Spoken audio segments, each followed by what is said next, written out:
All right, here we go. Chapter 4. I wrote Pap a letter the first night after I buried him. Dear Pap, I'm going to see Mr. Abrascard in the morning and ask him if he knows anything about getting to Alaska.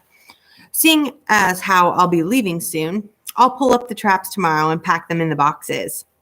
I'm going to take your watch and sell it to Mr. Abrascard.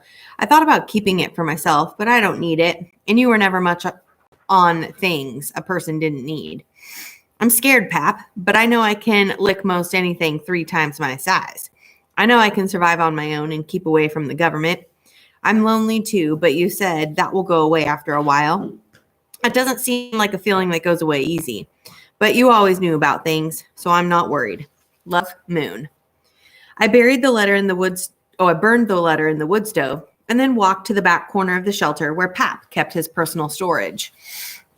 It was a metal ammunition box containing his watch and a few other things he called valuables and never let me see. The first time he brought out the box was when Mama died. He showed me the watch and said she gave it to him when they were married. It had Mr. and Mrs. Oliver Blake, 1968, etched into the back. On my 8th birthday, I asked about the watch again. I think it made him remember Mama, and he let me study it. He told me that one day it would be mine. When I got the box out that night, I realized that Pap hadn't told me where the key was that opened it. I didn't want to bust it in case I damaged the watch or anything else in there that I might be able to sell. I searched under Pap's bed and up in the roots of the ceiling until I found the hole that led to the stage 2 area. After a while, I gave up and sat with the box between my legs on the hide pile. The fire in the stove went out, and I didn't feel like starting it again. The shelter grew cold and damp and dark, and I thought I'd have nightmares if I slept, so I tried to stay awake and imagine what it would be like in Alaska. But I got so lonely that I decided nightmares were worth it. I closed my eyes and slept. The next morning, I woke before daylight and went to pick up the traps and release or throw away anything that was caught in them. There were 2 dead coons with stiff, matted hides. I pulled them from the steel jaws and tossed them into the brush because the meat was spoiled. When I returned, I packed the traps into the 2 boxes that we used to store them and stacked them beside the shelter.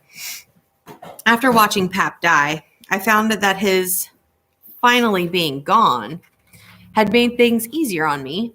I still felt a deep, lonely hole, but as much as I missed him, I could now concentrate on what he'd told me to do and get started to Alaska. Chapter 5. I put my box on the floor of Mr. Abrascard's store and sat on it. I was tired and breathing hard. Are you all right, Moon? Mr. Abrascard asked me. I nodded at the floor. You carry that box all the way from your place by yourself? I nodded again, finally catching my breath. I looked up at him. I was hoping you might want to buy the stuff in it. Well, where's your father at? He's dead. Mr. Abrascard put his hands on the counter and leaned towards me. Dead? Yes, sir. When? Yesterday. How? He broke his leg and it got infected.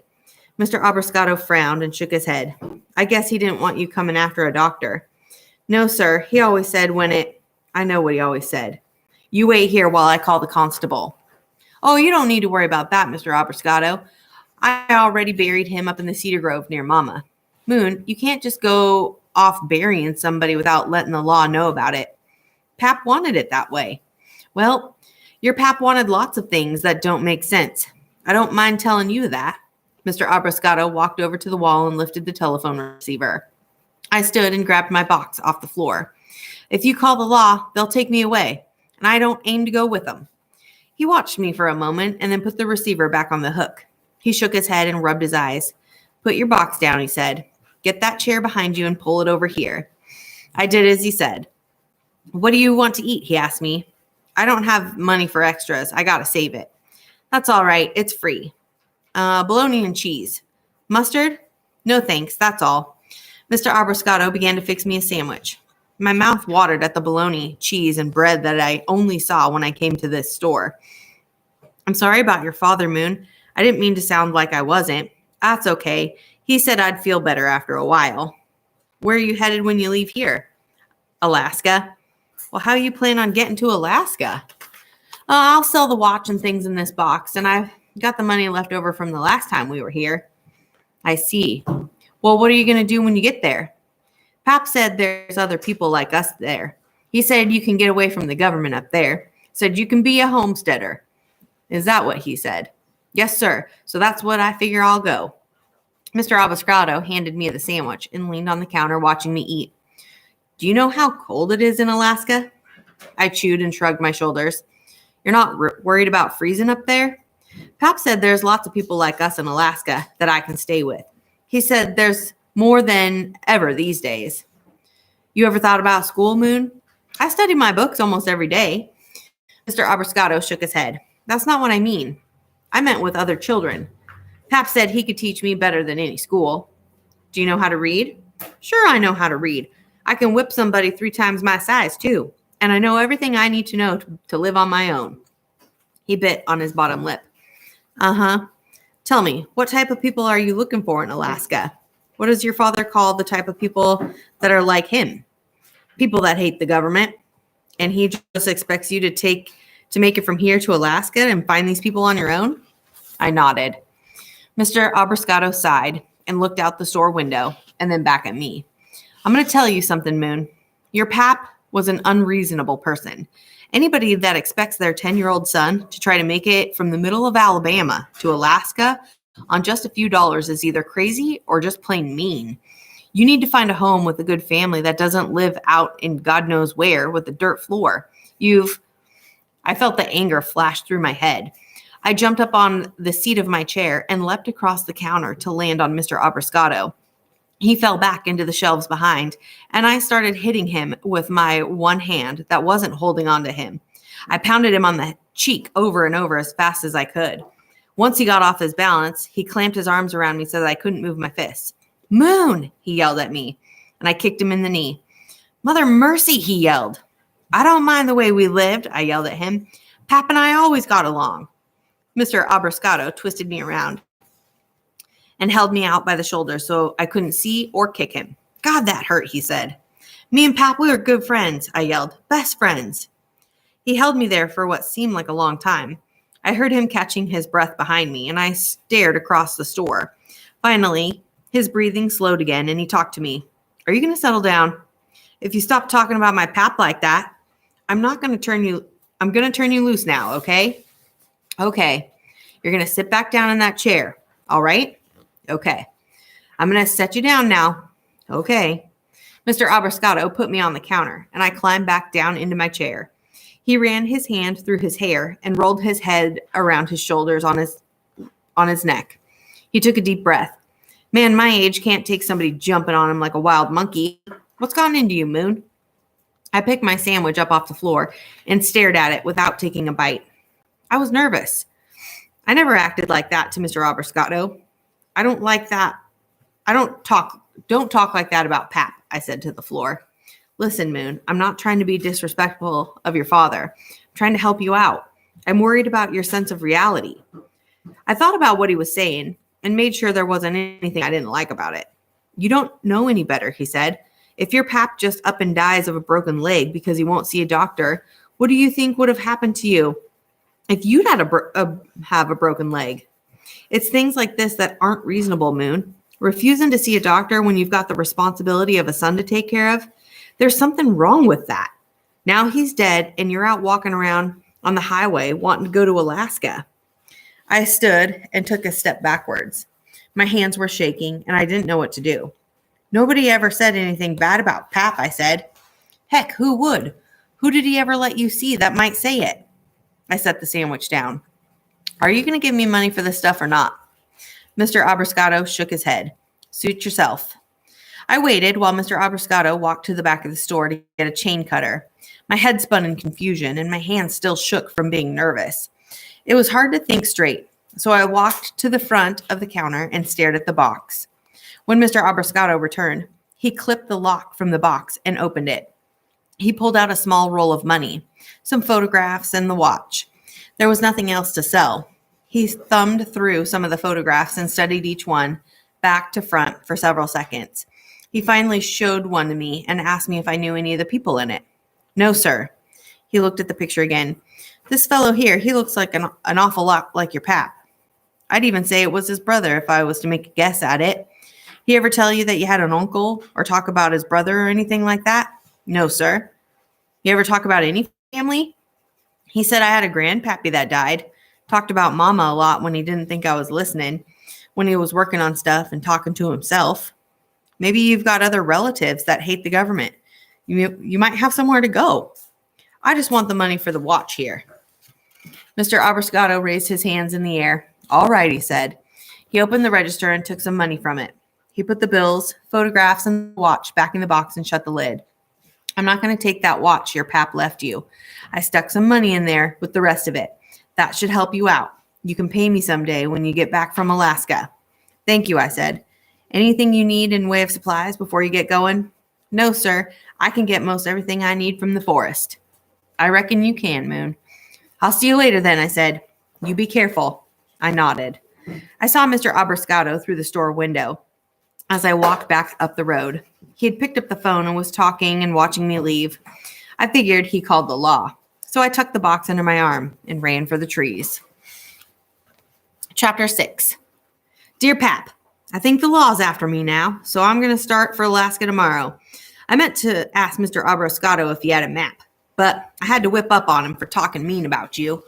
I'm afraid if I go back again, the law will be there waiting for me.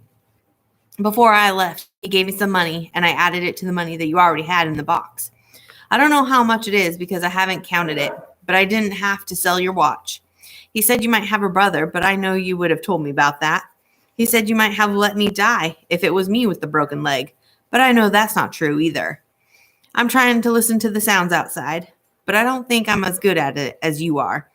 I went out to take a leak a few minutes ago, and there was a coon swimming around in the curing barrel. You'd have thought I'd have heard that. I wasn't lonely today, but I am tonight. I wish there was someone else out here to talk to. Maybe you can talk to me soon if you get a chance. Love, Moon. That night, I started a small fire in the wood stove and burned the letter. After the letter was just ashes, I put out the fire so that no one would see the smoke. The only light left was that of the grease lamp we'd made in a can that flickered and put shadows on the walls. I wondered if I'd ever have a place as nice as this when I got to Alaska. Then I tried to imagine what the person I would live with looked like. I wondered if any boys my age were there. I felt the lonesomeness creeping over me, and I lay on the hide pile with my jacket covering me and my hat pulled down low. I hugged my knees to my chest and listened to the night sounds. Eventually, the grease lamp went out, and it was so dark that I couldn't see my hands in front of my face. At one point, I heard something moving outside, and fear bolted through me, and I hugged my knees tighter. It wasn't like me to be scared of creatures moving in the night, but I wasn't myself with all this loneliness in that dark hole. Pap, I whispered, thinking that maybe he was out there. Maybe he was going to talk to me and make me feel okay again. I took off my hat so I could hear better and held my breath and listened. Whatever creature had been moving outside stopped. Pap, can you hear me? I heard the creature scurry off through the leaves. Then I started thinking about the good times I had with Pap when we'd swim in the creek and make flutter mills and scratch tic-tac-toe in the dirt. All these memories poured on me like a waterfall until I was shaking and crying. Then I couldn't take it anymore, and I leapt off the hide pile and ran out into the night. Stop! I cried after the creature. Even if it was just a coon or an armadillo, I wanted something to be with me that night. Don't leave, come back. But my shouts made the rest of the forest creatures duck away and grow silent. I was left standing in the clearing with only the sound of the wind in the treetops, and then I imagined that the law was all around me. I started breathing hard and staring into the darkness beyond the trees. Suddenly, I was running as fast as I could. Spider webs covered my face and tree branches slapped my cheeks. Every time I thought about slowing, I imagined people running behind me. I wasn't taking any trail that I knew of, but following the gaps in the trees. Sometimes the ground would fall from under me and I would roll down a hill, only to get back up at the bottom and keep going. I crashed through the creek and climbed up a steep bank by clutching tree roots. At the top of the bank was a clearing that I dashed across and then ran on again beneath the tall pines. Eventually, I broke from the trees onto the lawyer's new road. It felt better to have clear space around me where I could see that nothing was hidden and watching me. I started down the road and the air whistled past my ears and my moccasins patted on the soft dirt. I kept on until the new lodge rose in front of me. The sight of it made me stop and stare at the windows on the second floor. Hello, I said, not loud enough for anyone to hear. The lodge was dark except for one lit room in the corner. I stepped sideways across the clearing and saw a man sitting in the room reading a book. I sucked in deep breaths to calm myself the way I did before I pulled the trigger on a rifle, and my panic began to go away. It made me feel better to watch the man, even though I didn't know him and didn't want him to know I was outside. I could see there was at least one other person in the world besides me. I sat against a tree at the edge of the clearing. The wind rustled the treetops and reminded me that I'd left the shelter without my jacket and hat. I pulled up my knees to keep them warm and watched the moon. It was just breaking day when I opened my eyes and saw the man standing over me with a rifle.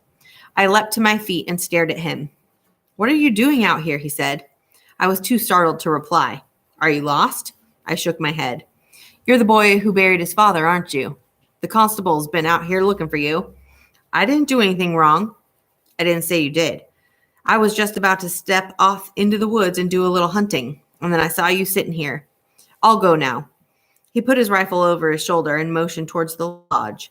"Come on inside. I'll fix you something to eat. I can go hunting tomorrow." "I better not. The law's going to be after me soon. I've got a chime that goes off if anyone drives through my gate.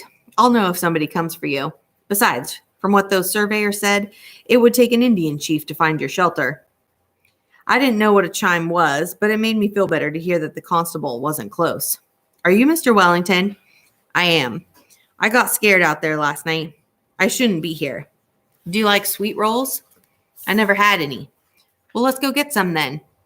I've got one left on the counter that I didn't eat." I thought about it and watched his face. I didn't know Mr. Wellington, but my lonely sickness was less at the sight of him. I didn't see anything in his expression that told me I shouldn't trust him, and I still needed someone to tell me about getting to Alaska. Even though my instincts were against it, I stood and followed him inside.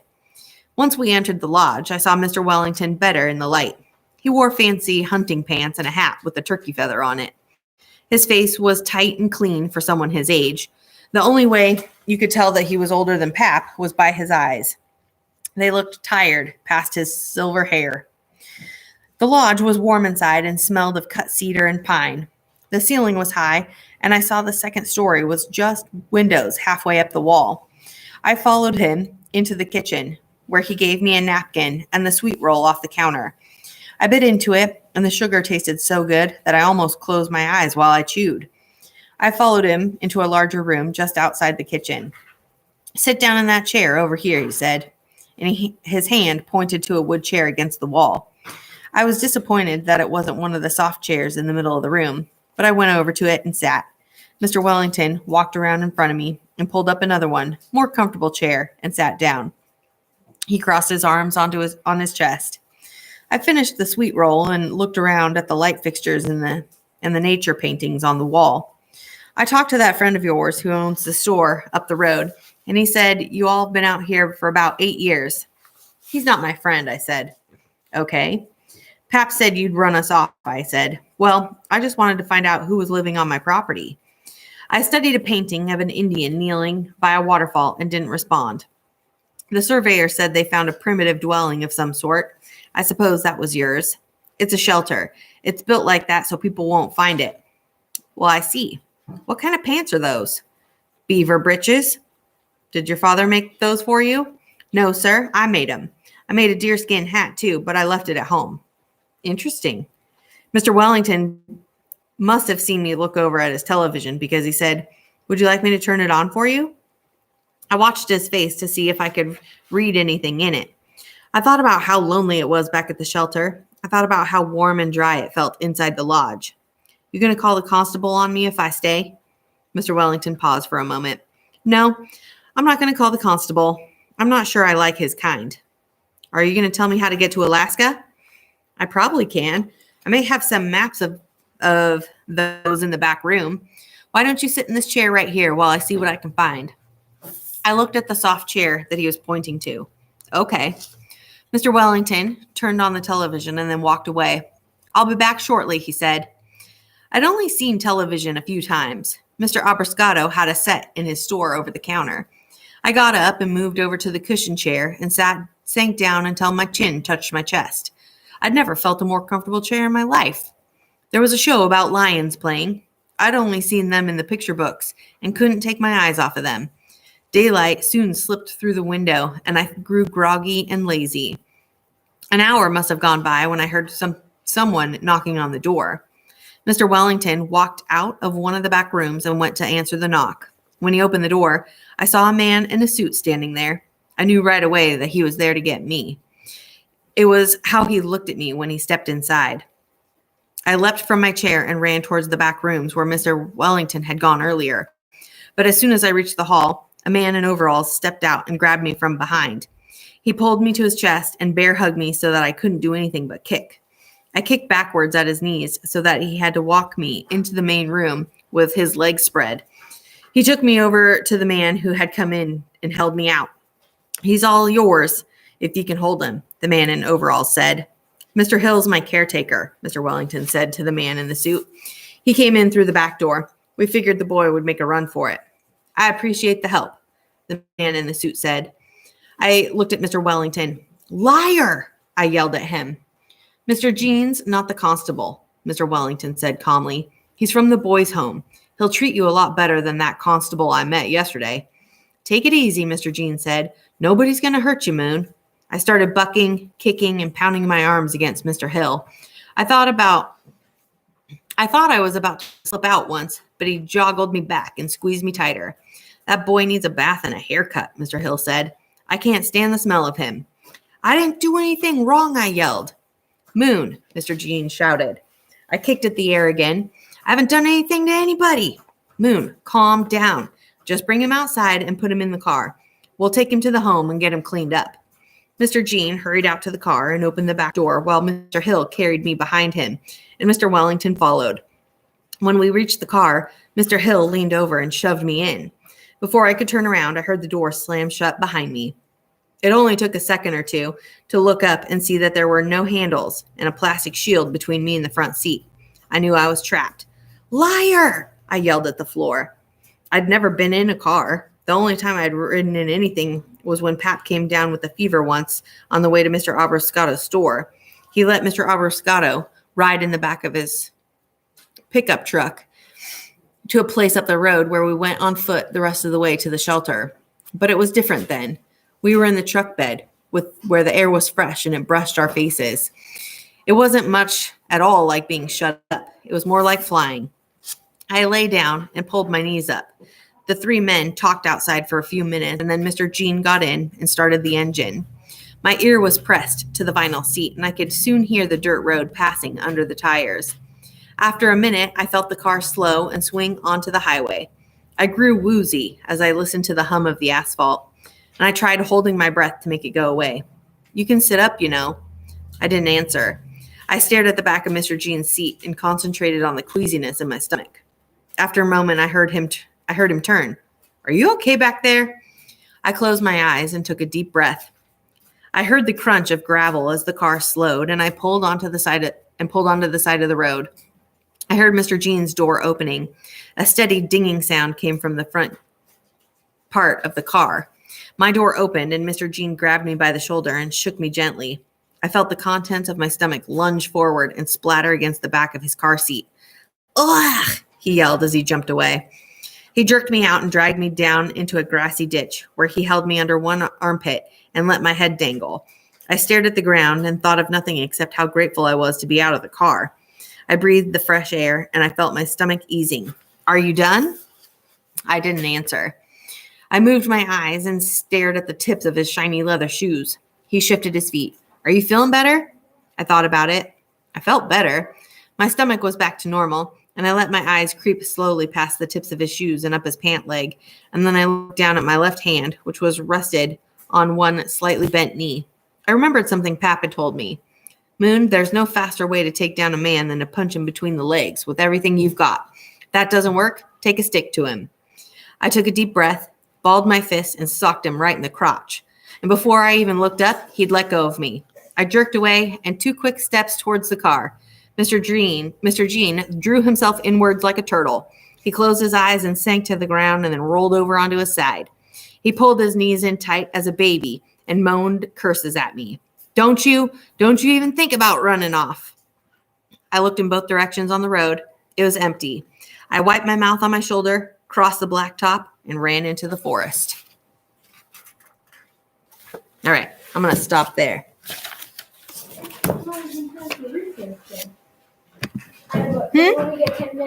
Yeah.